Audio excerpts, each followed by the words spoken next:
Hello dear students, हम अध्ययन कर रहे हैं परमाणु संरचना के बारे में, एटॉमिक स्ट्रक्चर, जिसके अंतर्गत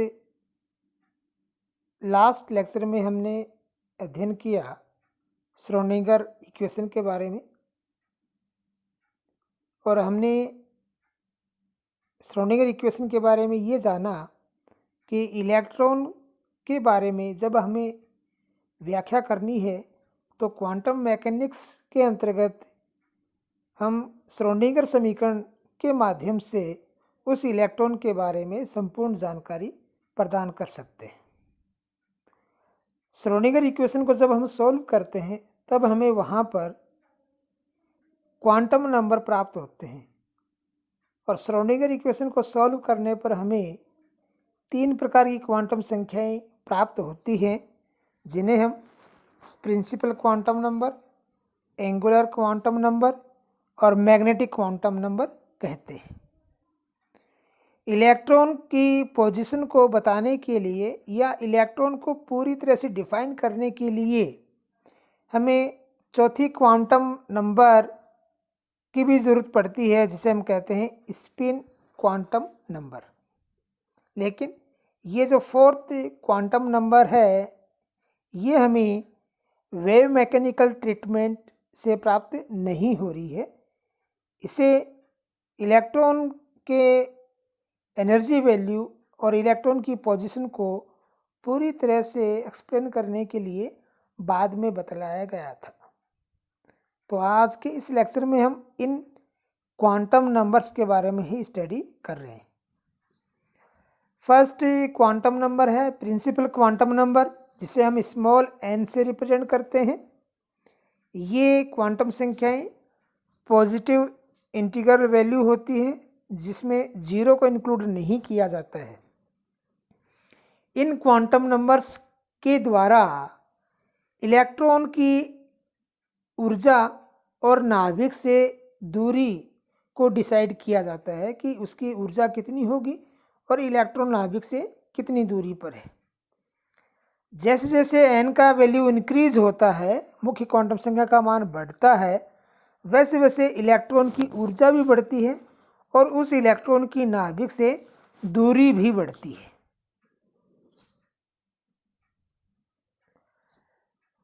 दूसरी क्वांटम संख्या है एंगुलर मोमेंटम क्वांटम नंबर या एजीमुथल क्वांटम नंबर, जिसे हम स्मॉल l से रिप्रेजेंट करते हैं।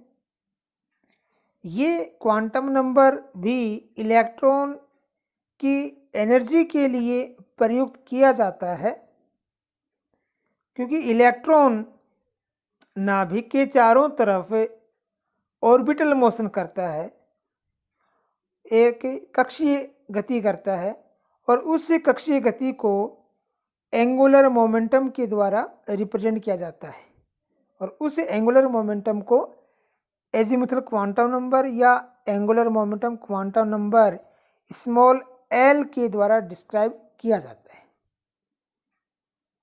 ये क्वांटम नंबर बताता है कि नाभिक के चारों तरफ इलेक्ट्रॉन के लिए जो कोष होते हैं, उन कोष के अंदर उपकोष भी पाए जाते हैं।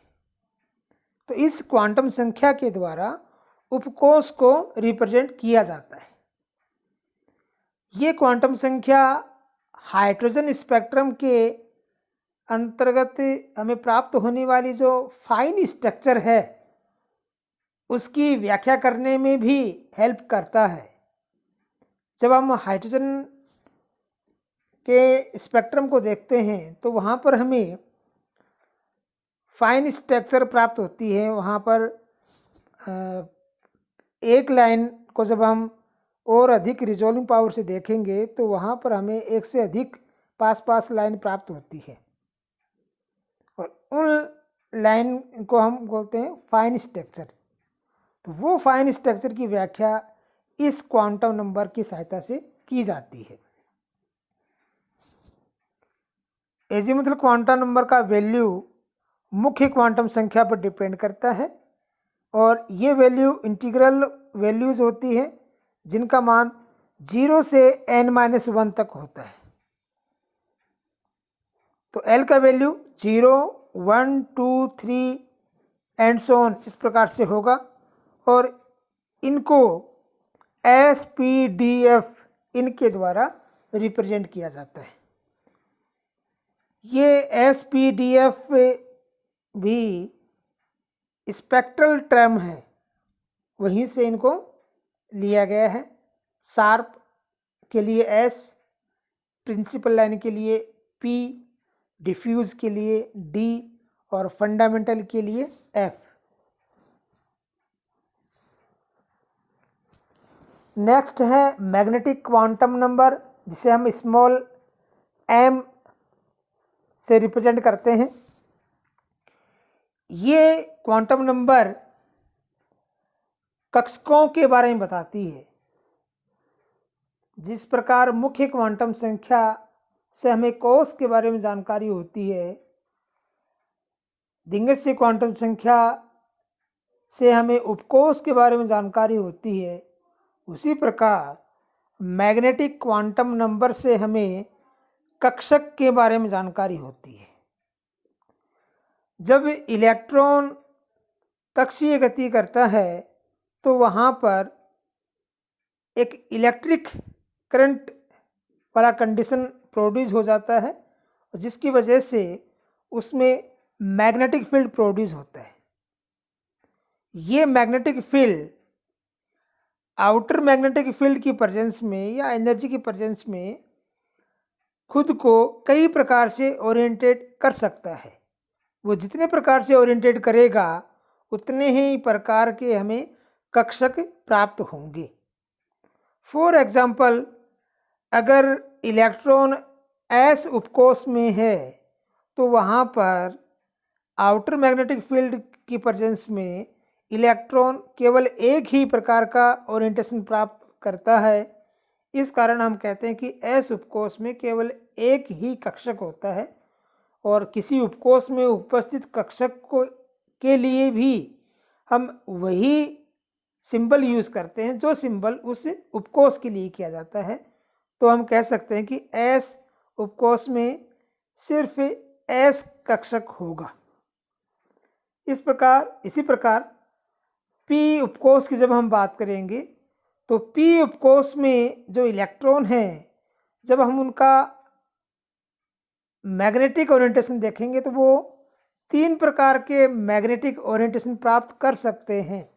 इस कारण हम ये कहते हैं कि पी उपकोष में 3 कक्षक होते हैं, जिन्हें हम उनके ओरिएंटेशन के अकॉर्डिंग ही पी एक्स, पी वाई और पी जेड कक्षक कहते हैं। ये कक्षक कितने होंगे वो हम फॉर्मूले के रूप में इस प्रकार से लिख सकते हैं कि किसी उपकोष में कुल कक्षकों की संख्या 2l+1 होगी, जहां l उस उपकोष के लिए एजीमुथल क्वांटम नंबर है। अगर हम s उपकोष की बात करते हैं तब हम s उपकोष के लिए जो l का वैल्यू है वो 0 रखेंगे और 0 रखने पर 2 × 0+1 = 1, दैट मीन्स एक कक्षक होगा, उसे हम s से लिखेंगे। अगर हम बात करते हैं p उपकोष की तो p उपकोष के लिए l का मान 1 होगा।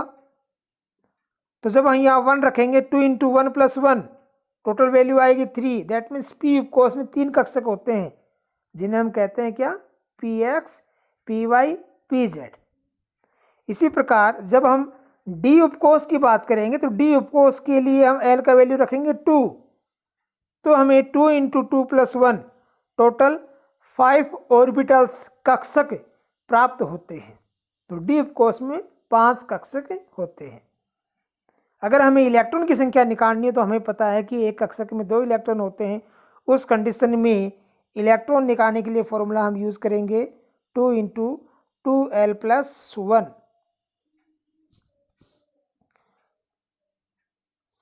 नेक्स्ट क्वांटम नंबर है द स्पिन क्वांटम नंबर, जिसे हम स्मॉल s या ms से रिप्रेजेंट करते हैं।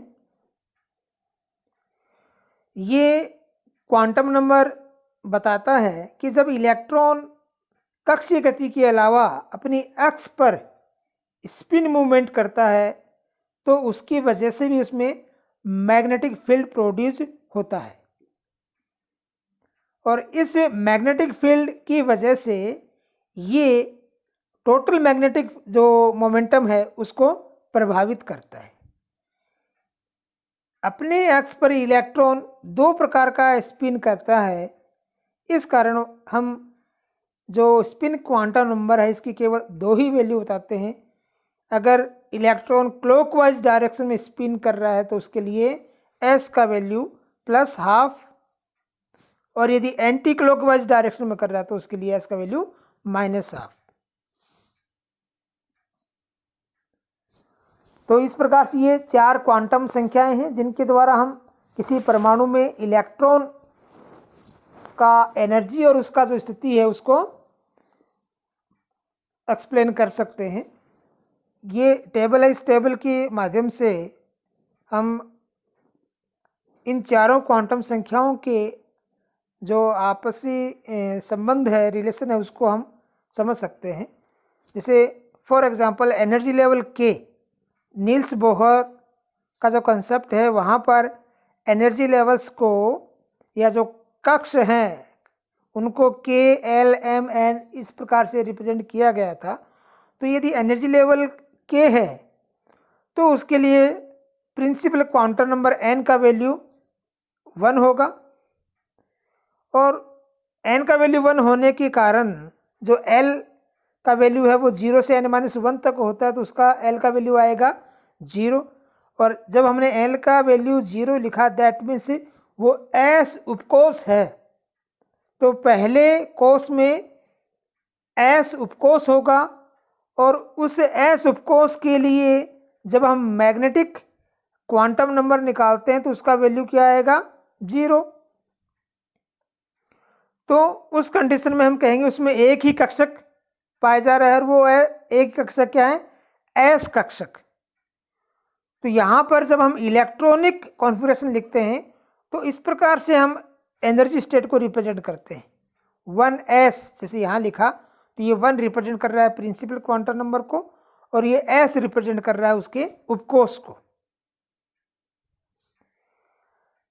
फिर नंबर ऑफ ऑर्बिटल्स, यहाँ इस कंडीशन में अगर नंबर ऑफ ऑर्बिटल्स हम निकालें तो उसके लिए फॉर्मूला है 2l+1। यहाँ l का वैल्यू 0, ये 0 रखने पर वैल्यू आया 1, तो यहाँ ऑर्बिटल होंगे 1, और इसके अकॉर्डिंग इन्हें गिवन एनर्जी लेवल्स के अकॉर्डिंग जो इलेक्ट्रॉन्स की संख्या वो निकालेंगे n² से, तो 1 का स्क्वायर ये भी क्या आएगा 1। और यदि हमें इलेक्ट्रॉन्स की संख्या निकालनी हो, मैक्सिमम नंबर ऑफ इलेक्ट्रॉन्स, तो हम इसको 2 से मल्टीप्लाई कर देंगे तो वो क्या आ जाएगा, नंबर ऑफ द इलेक्ट्रॉन्स जो मैक्सिमम संख्या में वहाँ पर पाए जा सकते हैं। नेक्स्ट एनर्जी लेवल एल, जिसके लिए प्रिंसिपल क्वांटम नंबर 2 होगा। इसके लिए जो पॉसिबल वैल्यूज़ हैं एल की वो 0 से n-1 दैट मीन्स 0 और 1। तो इसमें दो उपकोष हो गए 0 और 1। 0 के लिए हम लिखते हैं क्या s, और 1 के लिए लिखते हैं p। तो दूसरे कोष में दो उपकोष हैं s उपकोष और p उपकोष, इसलिए हम जब इलेक्ट्रॉनिक कॉन्फ़िगरेशन लिखते हैं तो वहाँ पर लिखते हैं 2s और 2p। 2s के लिए जब हम m का वैल्यू निकालेंगे तो ये a की वैल्यू आएगा वो क्या है 0, और 2p के लिए जो m की वैल्यू है वो -l से +l तक वो आएंगी 3, +1 0 और -1। दैट मीन्स 2s उपकोष में केवल एक ही कक्षक होगा जिसे हम s कक्षक कहते हैं, और 2p उपकोष में 3 कक्षक होंगे जिन्हें हम px, py और pz कहते हैं। टोटल नंबर ऑफ ऑर्बिटल की संख्या हम इस फॉर्मूले से निकालें तो यहाँ पर हमें एक संख्या प्राप्त होगी जिसके लिए हमने 0 लिखा है, और यहाँ पर 3 प्राप्त हो रही हैं जो जिनके लिए हम मैग्नेटिक क्वांटम नंबर +1, 0 और -1 रिप्रेजेंट कर रहे हैं। तो इसी प्रकार जो उच्चतर कक्षाएं हैं या एनर्जी लेवल्स हैं उनके लिए भी हम प्रिंसिपल क्वांटम नंबर्स और जो सबसेल्स हैं उनको प्राप्त कर सकते हैं, उनमें कितने इलेक्ट्रॉन होंगे ये भी हम प्राप्त कर सकते हैं।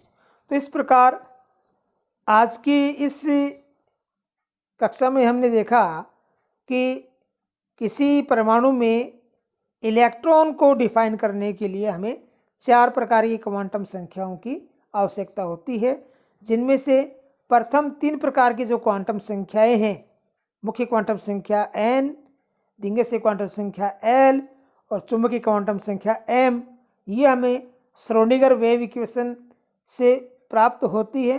और चौथी क्वांटम संख्या चक्रीय क्वांटम संख्या या स्पिन क्वांटम नंबर s हमें वेव इक्वेशन से प्राप्त नहीं होती है। तो आज के इस लेक्चर में इतना ही। Okay, thank you.